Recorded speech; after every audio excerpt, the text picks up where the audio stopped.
Thanks for being with us today, and thank you, Mark, for the opportunity to share with you some tips on how to use LinkedIn effectively as a financial planner, financial advisor, anyone in the financial services industry. This is an area where we've had a lot of experience working with clients like Westpac, Count Group, working with different small financial boutique firms to get more leads for their clients, because we all know that the traditional methods just aren't working. It's a fact that cold calling is only successful 1% of the time these days, and unfortunately in the financial services industry, to generate leads online can be very expensive, especially through the likes of Google advertising, search engine optimization, because what you're doing is you're competing with all these big financial institutions that of course have such a big war chest because their services could go on for a customer's lifetime. So we'll get stuck into it. Just a little bit of background for those who don't know anything about me. I've been in the business, digital marketing that is, for 13 years. I've worked throughout Hong Kong, Singapore, Thailand, and now in Australia. Decided 4 years ago to set up Australia's first LinkedIn lead generation agency. I also specialise in digital strategy, where we help clients map out the best alternatives to get where they want to go and help them grow. So I've worked with over 4,000 companies now, and I could be an idiot and not notice that, and still notice that there are trends that exist from industry to industry and what can apply to certain sectors. And financial services, I've found, is one of those industries where you can have a massive impact when you're using a platform like LinkedIn. Just some housekeeping issues. At the end of the webinar, those of us that are on the call live will get a free gift. It's what I call a LinkedIn starter pack. It has a playbook for building the foundation, which is really an introduction to LinkedIn. We'll go through how to customize your account, privacy settings, and all that sort of stuff. Personal branding workbook. Now, look, if you do some personal branding work, it'll make you stand out from the crowd. That's what we're trying to achieve with when somebody looks at your profile. You want to make sure you're different to the next guy. Why are they going to choose you? And that's how personal branding comes into it. And then also, like if you're writing your profile or going to rewrite it, we're going to give you 18-step profile optimization checklist, which is designed to give you search engine optimization tips to make you stand out from the crowd and also convert visitors to your profile into leads. So we're really excited to share that, give that to you, and you'll be getting that at the end. So let's start with why LinkedIn. Now, currently, there's over 450 million members worldwide, over 7.5 million in Australia alone. So that's like 99% of the white-collar workforce. China's the biggest growing country. University students are getting on there more and more. So this is a platform for business to business. Now, Facebook and Twitter and all those other big social media sites like Instagram, Snapchat, to date, in terms of how you use them to get an advertising result, business to consumer is really where it's been. Now, the only exception is financial planning and financial services, and that's because you are targeting people with a high income bracket most of the time, or even if it's a low income bracket. And the best way for you to be able to work out what somebody's income is through their profession, their industry, and that kind of thing. We've got some really cool ways that I'm going to share with you on how you can find those key decision makers and get appointments with them. And this is what we're doing for our clients. So on average, like, our clients will be getting between 20 and 30 leads per month through these strategies in using LinkedIn 15 minutes a day. So just look at the mindset of the most followed people. Like, you've got people like Eminem, Beyonce, Katy Perry, Kanye West, all using Facebook and the most followed. You look at Twitter, you've got I guess more like travel and hospitality and pranks, that kind of thing. And then you look at LinkedIn, you've got leadership, iPad, computing, networking, self-esteem, and all that kind of stuff. So it's pretty clear that people who are there are looking for aspiration, which is really important, as you know, in financial services. In Australia alone, this is some of the statistics, like almost 2 million are seniors or managers in a company, under 500,000 are directors or VPs. You've got almost 300,000 owners, and C-level executives are way over 75,000. So that's what your market is, guys. Those are the guys that are going to be the ideal clients. So in the past 90 days, over 35,000 affluent professionals viewed professionals of financial services people in the country. So the objective is really to build confidence, position you as an industry leader. As we know, financial services is constantly evolving at the moment. There's volatile markets, borrowing changes all the time, there's over-regulation. So people are in this place of uncertainty. And what you want to do is, as a as an advisor, as a trusted advisor, is to bring them from uncertainty to certainty and give them confidence in doing business with you.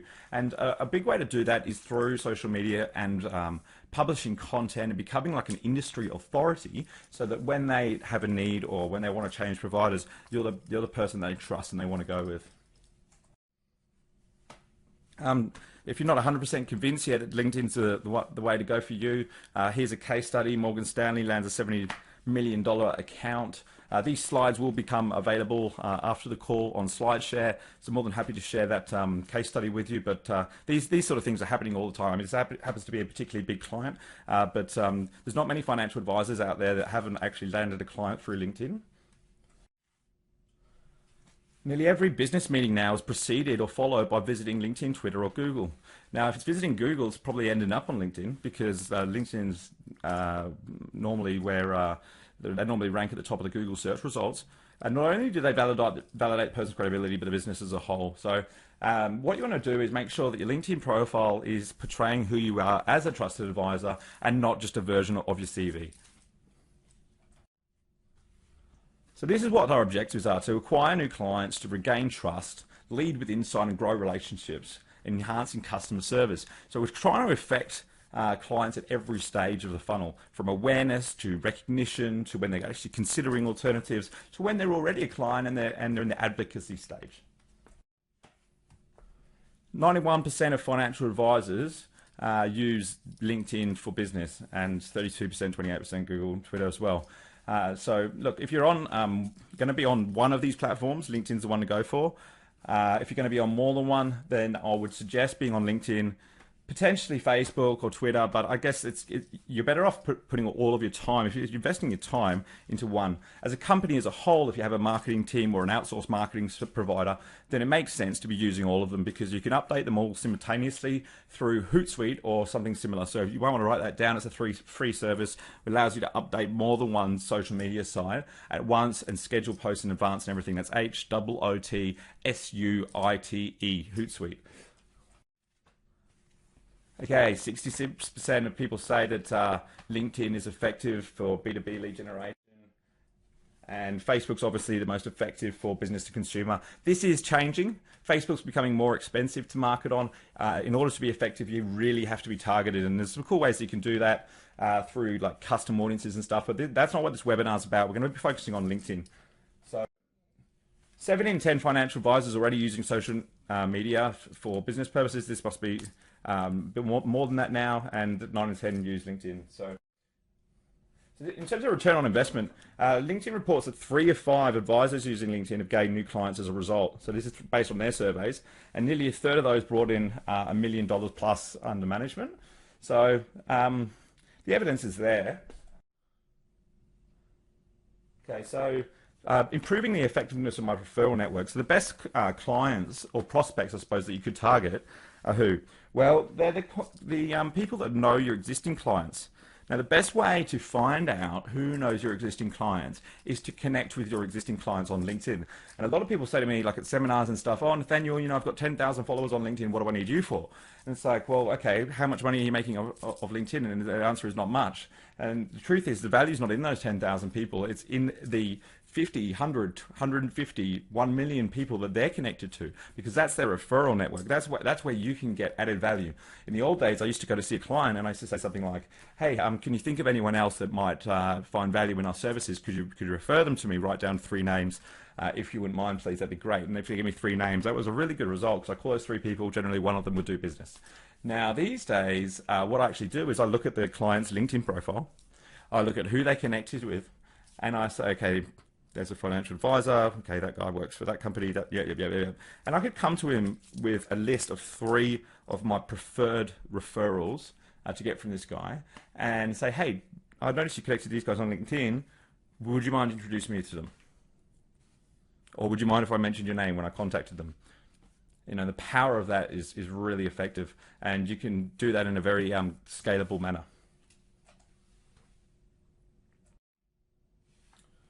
Google searches account for 40% of profile views, so it's really important that you use search engine optimization on your LinkedIn profile. It always amazes me that people spend 10,000, 20,000, even more dollars on a website and then thousands of dollars every month optimizing it, when the easiest way to get to the top of Google for any keyword is to use a social media site like LinkedIn. So SEO is really important. Okay, so the most important part of SEO, and there's 22 steps that go into it, is your headline. Now, just as an example, wealth manager, savings plans, retirement planning, using keywords like retirement planning, financial advisor. These are things that people will search for, not only on Google, but also LinkedIn. And so if you're not using your headline in a way that includes keywords, then you won't be showing up in the search results. You could be missing out on a ton of business, especially since, it could be people connected with you. If I've got 5 accountants that I'm connected with and I search for accountant, the one that's going to show up at the top is the one that's optimized their profile. So if you're the 5th accountant, I could have gone to school with you, I could have had beers with you last Friday, but you're going to miss out in the business because you're not right at the top, which is a massive shame. The next thing is, last year in America, there was 1 billion searches online for people's names, their first and last name, which is 3 times the year before. So people are using Google and LinkedIn to find out about people before they meet with them. And one of the things that you want to do is make sure that your name is showing up right at the top, even if your name's common and other people with the same name. You could be Robert De Niro, but you want to make sure that you're showing up on the first page of Google so that you can influence them in that stage of the buying cycle.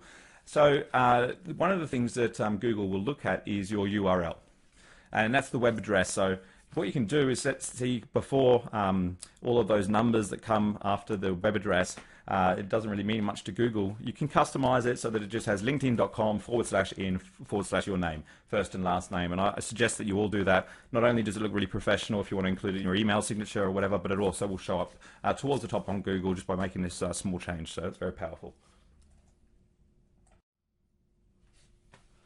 Okay, endorsements. We've all been endorsed for stuff by people that we don't know. So there's this law of reciprocity online where people will endorse you for stuff, and they're generally doing it so that you will endorse them back. I'm not suggesting that you endorse people that you don't know just so you can get more endorsements yourself. But if you know somebody's good at what they do, or you've had a conversation with somebody and they seem like they know what they're talking about, then endorse them, because the chances are they'll endorse you back. And you want to move this box that you probably all noticed on your LinkedIn profile towards the top so people can access it more. And if you're not sure what I'm talking about, go and have a look at my profile or one of our clients' profiles and have a look at where this box is. You can rearrange your profile, and you want to do that so that people read your summary and then they see the social proof straight afterwards. Okay, so summary, then endorsements, and then you have your experience section below that. I hope that makes sense. And if you stay on the call, you're going to get this 18-step profile optimization checklist, which is actually going to go into this in a lot more detail. So that's really important. And make sure you're getting endorsed for stuff that is relevant to what you do. Like if you used to be in the restaurant business and now you're a financial planner, you don't necessarily need restaurateur on there anymore. So you want to be endorsed for skills that are relevant, and this is also going to play a factor in your search engine optimization as well.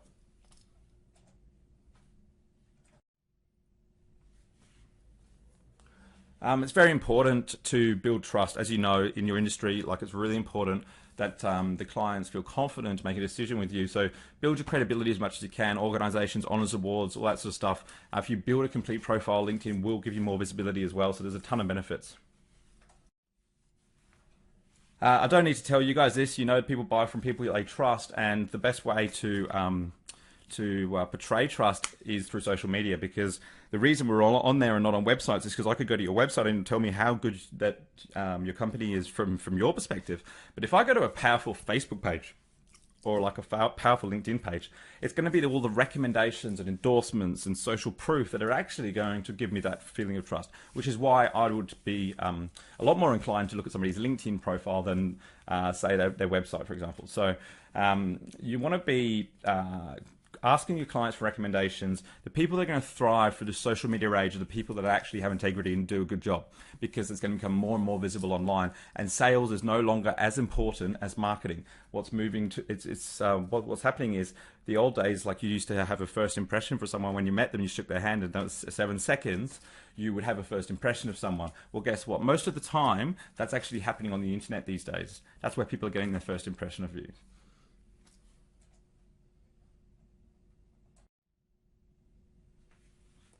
Lead generation.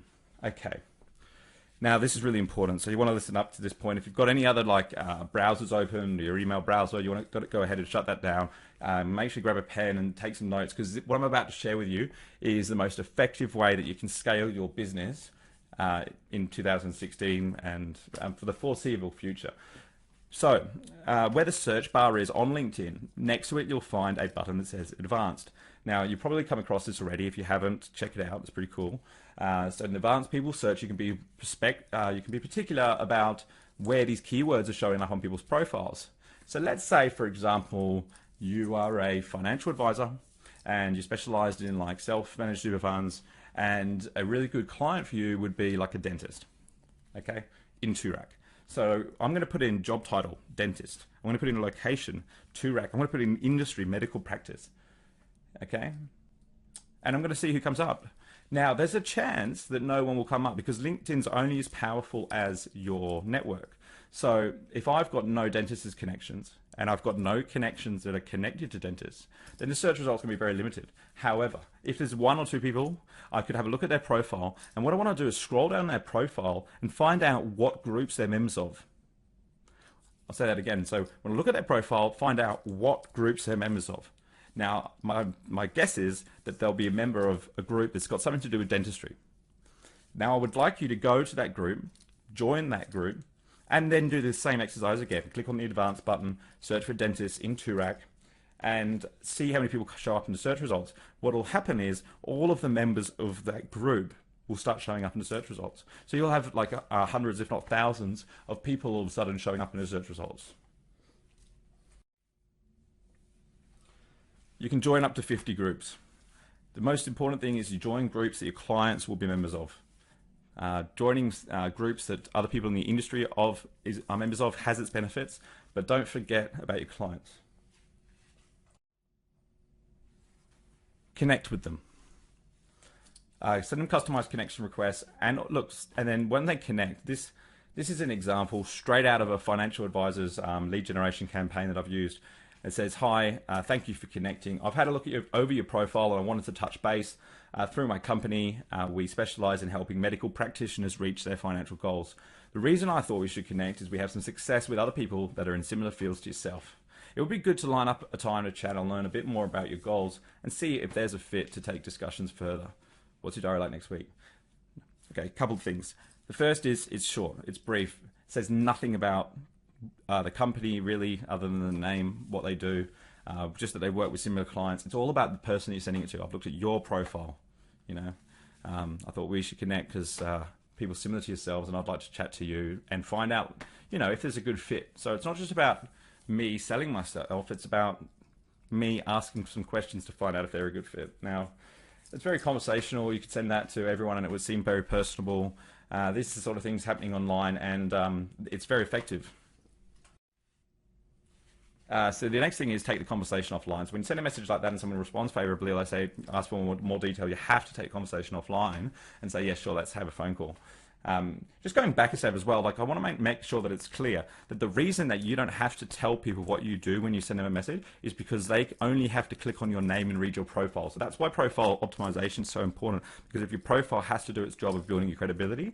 So that's the main difference between cold calling and LinkedIn, and it's one of the reasons why LinkedIn is so much more effective. You don't have to spend the first minute explaining who you are and why you're calling. Secret of getting ahead. Getting started. But before we get into that, I just want to talk about these misconceptions out there, because a lot of people say these things, and I just want to knock them on the head while we can. Being successful on LinkedIn means spamming your network. It's complete opposite. As you've seen from the content of that message and how targeted we are, we're not spamming our network. If we're selling stuff, then we're telling people stuff that they don't know they want to know. We only tell people stuff they know, or what they already know that they want to know, by suggesting having a chat to see if there's a good fit. We're not telling anyone anything they don't want to know. Whereas if you say, look, we can get 30% return by investing in this stock, and you've got to buy tomorrow, otherwise it's too late, blah blah blah. You're telling people stuff they haven't asked for, which is really rude. That's what I consider to be spam. Number two, I already have lots of LinkedIn connections. We've already talked about this. Number three, LinkedIn won't work for B2C, only B2B. It comes down to strategy. We've worked with a company in Singapore that sells real estate in Melbourne, and it's like, oh, what a shame, I can't target people in Singapore that want to buy property in Australia through LinkedIn.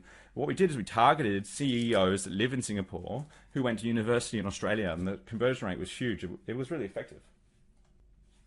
Okay, I'm just going to play you a quick video from one of our clients, TSD Advisory, kind enough to do a testimonial or a case study with us. I'll just play this one. Hi, my name is Ashton Reddy. I'm the director of the TSD Advisory Group. We spent the last month working with Nathanial and his team at Bibby Consulting on a lead generation campaign, focusing primarily on the effective use of LinkedIn. We've certainly increased the activity that I've had on my particular LinkedIn profile, and through that we've generated approximately 24 leads. We've had something to the effect of 271 views. We've sent 234 messages out to potential business partners, which isn't always available to you through other direct marketing. Okay, I'm talking a little bit about LinkedIn for Advisors. We want to invite everyone on the call to join us. LinkedIn for Advisors. If you are in financial services, you get your CPD points for it by Mentor Education. Really excited to be a part of it, and you get all these checklists and gifts and all this sort of stuff along with it. You get the 9 training models. There's a few bonuses as well. Ongoing support and training, worksheets, checklists, lead generation templates, all for $290. And I wanted to just give some more value, like just to say thank you to Mark and also Mentor Education, and for you guys for being here on the call. One-on-one coaching with me is $19.97. To get this, I share my screen with you. I go through your LinkedIn profile. I tell all the things that you could do to improve it, and then I show you how you can actually generate leads in your target market using your network. Look, that's $19.97. If anybody wanted to come any other day other than today. And for the first 20 people to enroll in LinkedIn for Advisors, just to get it kicked off with a bang, you're going to get a coaching session with me free. So I've committed 20 hours to the first 20 people. So you want to get onto Mentor Education's website and start enrolling for that straight away. We've got a ton of people on the call, so you want to be quick, and you'll get that coaching session for free. And the free gift, LinkedIn Starter Pack, which I promised you at the start, will be emailed to you. I'll end with this. Have passion for what you do. Believe in yourself and your product and your customers. Persevere, delegate, listen, have fun, do good. From Richard Branson, the most followed man on LinkedIn, 10 million followers. Congratulations to Richard. Really successful personal brander. And, he's all about being passionate about what you do, and I encourage you all to do the same. The world has changed, and embrace social media, live your passion. And until next time, I wish you the most of success. Thanks again, Mark, for having me, and have a great day.